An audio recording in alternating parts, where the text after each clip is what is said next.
The movie starts by showing us a truck parked on a street that is heavily guarded due to the amount of crime in the area. Suddenly, a low-life guy named Ciro shows up in that place. This guy is a thief who manages to open the truck using a tennis ball. This despicable thief steals the stereo and then pees on the back seat of the vehicle to mock its owner. Once he takes the loot, Ciro tries to get out of the vehicle. However, he gets trapped inside, thus beginning his real hell to try to escape from the car. Desperate, he tries operating the door handles, but none of them open. After that, he knocks on the windows trying to break them with a kick, but he doesn't succeed either. To make matters worse, when he tries to start the car to flee the scene, this does not start. Knowing that he could be caught at any moment, the petty thief grabs a metal tool and knocks on one of the doors trying to open it.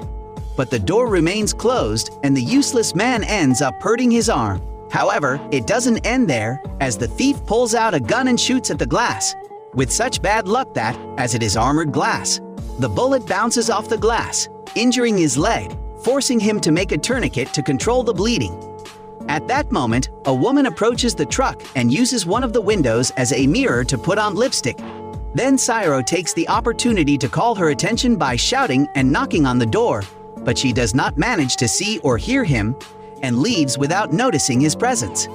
Then we learn that in addition to being armored, the windows have a kind of protection that retains sound inside the car, preventing us from seeing inside it.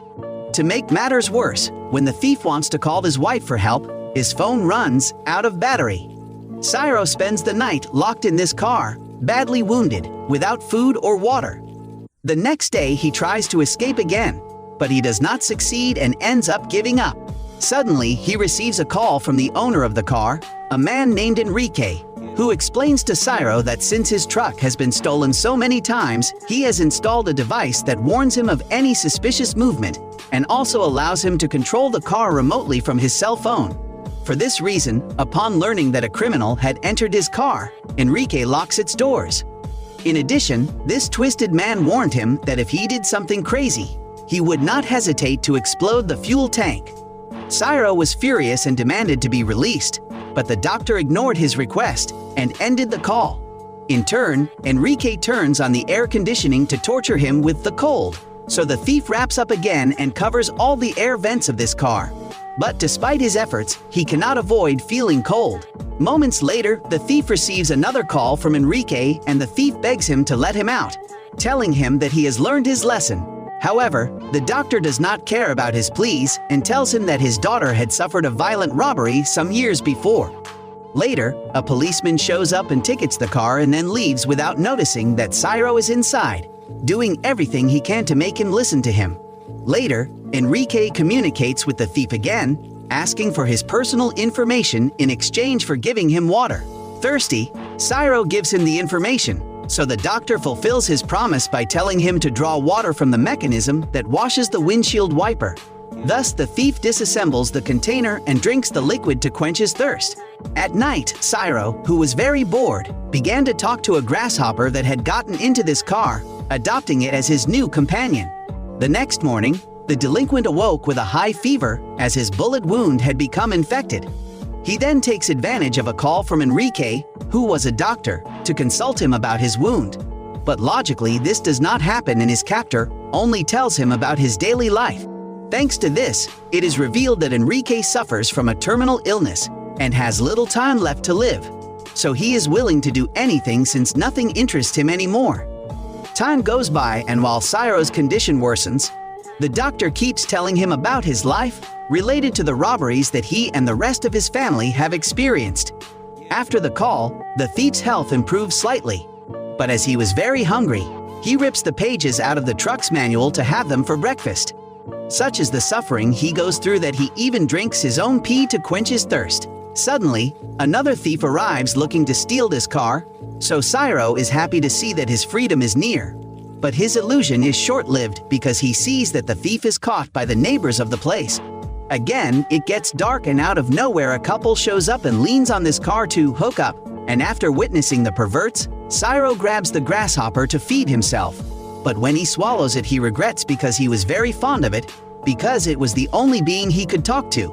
So he begins to chat with his insect friend.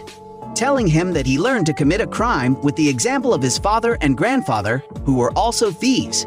In the morning, Ciro continues to try to break the door with a crowbar, and after much effort, he manages to open a tiny hole to communicate with someone outside. However, being such a small hole, no one can hear him.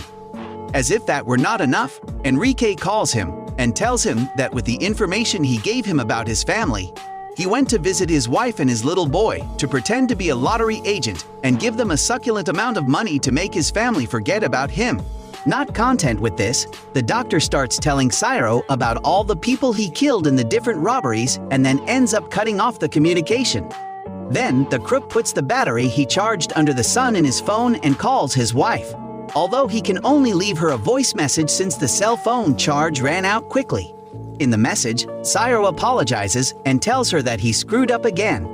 After that, the offender makes the grasshopper escape through the hole he opened in the door, allowing his only companion to leave. In desperation, the idea of eliminating himself crosses his mind. But just as he puts the gun to his face, he is interrupted by Enrique, and Ciro warns him that if he doesn't let him go, he will be responsible for ending his own life. Thus, the thief grabs the gun and pulls the trigger, but the gun locks, preventing the bullet from coming out. After what happened, Enrique shows up in front of the truck and enters the car. Inside the car, the bald doctor gives Ciro a fun stick to smoke, fulfilling the request he made in one of his communications. While smoking, Enrique receives a call from one of his patients, so he decides to answer the call. Then Ciro takes advantage of the fact that the doctor is distracted to shoot him with the gun, and then Ciro gets out of the car to escape, firing more shots along the way in order to be heard by the neighbors. Unfortunately for Ciro, the bullet that shot his captor only grazed his face, making it possible for Enrique to catch him and take the gun from him.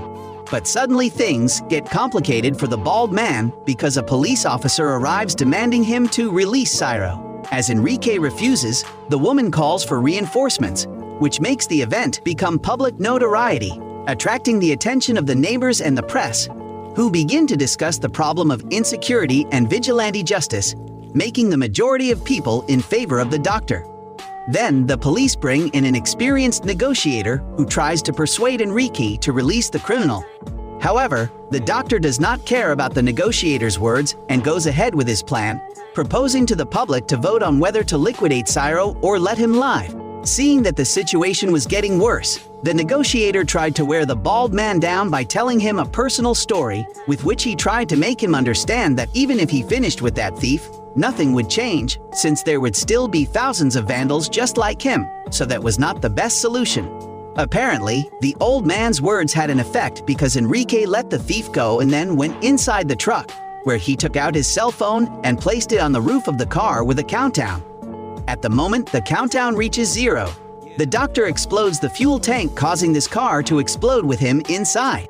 In this way, the movie ends with Ciro going to jail in the patrol car, while all the journalists and neighbors are astonished by everything that had happened. In a post-credits scene, they show that the case is still in the news since it inspired other acts of vigilante justice. In addition, we see how Ciro is released a few days later, and that's how the movie ends.